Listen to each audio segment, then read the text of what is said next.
Assalamualaikum warahmatullahi wabarakatuh. Perkenalkan, nama saya Nur Aziza dari program studi IPA kelas 3B.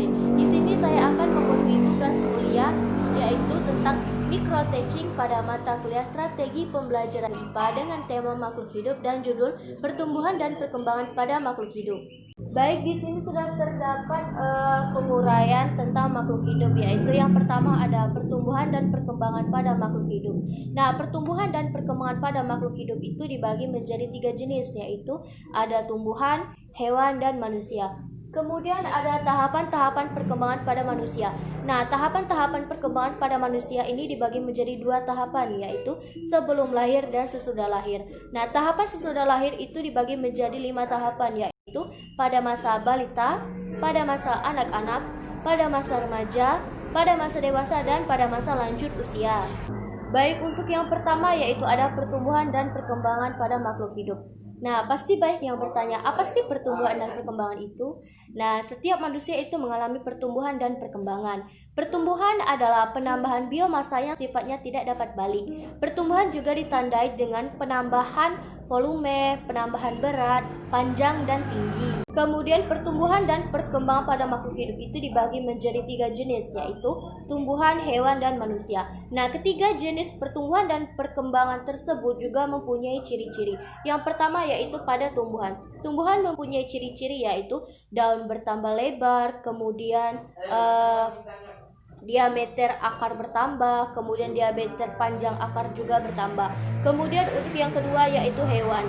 Hewan juga mempunyai ciri yaitu bulu atau rambut bertambah lebar dan tubuh bertambah besar. Kemudian pada manusia yaitu ukuran lingkar kepala, lingkar pinggang, tinggi badan, dan berat badan juga bertambah. Baik, yang selanjutnya ada perkembangan. Nah, perkembangan adalah perubahan struktur dan fungsi tubuh yang semakin kompleks.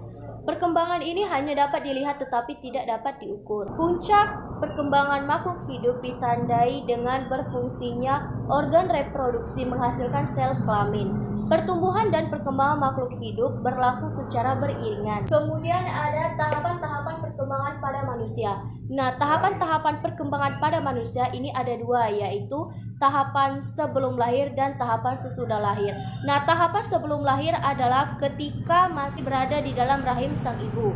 Kemudian tahapan sesudah lahir ini dibagi menjadi 5 tahapan, yaitu pada masa balita, pada masa anak-anak, pada masa remaja, pada masa dewasa, dan pada masa lanjut usia. Baik, untuk tahapan yang pertama yaitu pada masa balita pada usia 0 sampai 5 tahun. Nah, pada balita yang masih berumur 0 sampai 5 tahun ini juga mempunyai ciri yaitu seperti perkembangan motorik sangat pesat, kemudian mulai berkomunikasi dengan orang di sekitarnya. Kemudian pada bayi yang masih berumur 9 sampai 12 bulan, nah dia sudah mulai bisa merangkak dan kemungkinan sudah mulai bisa berdiri sendiri tanpa bantuan dari orang lain.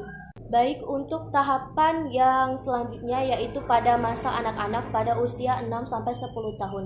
Nah, pada anak-anak yang berusia 6 sampai 10 tahun ini juga mempunyai ciri-ciri seperti rasa ingin tahunya yang besar, kemudian sudah mulai bisa berinteraksi dengan lingkungan yang ada di sekitarnya, kemudian emosi masih labil, kemudian dia juga sudah mulai belajar membedakan mana yang baik dan mana yang buruk. Baik, untuk tahapan yang selanjutnya yaitu pada masa remaja pada usia 11 sampai 18 tahun.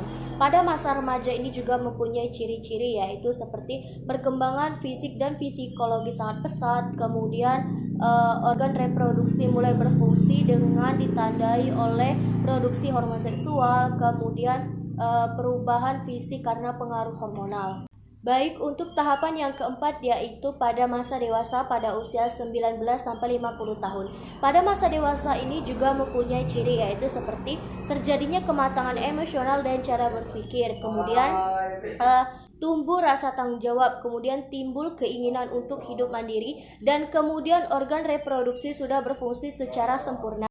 Baik, untuk tahapan yang kelima yaitu pada masa lanjut usia pada usia 50 tahun ke atas. Nah, pada usia lanjut ini juga mempunyai beberapa ciri yaitu seperti terjadinya penurunan fungsi organ-organ tubuh, kemudian tubuh menjadi cepat lelah, kemudian daya tahan tubuh menurun, kemudian kulit menjadi keriput dan tulang menjadi rapuh. Baik, mungkin hanya itu yang bisa saya jelaskan. Mungkin masih terdapat banyak kesalahan. Saya akhiri, wabillahi taufik wal hidayah. Wassalamualaikum warahmatullahi wabarakatuh.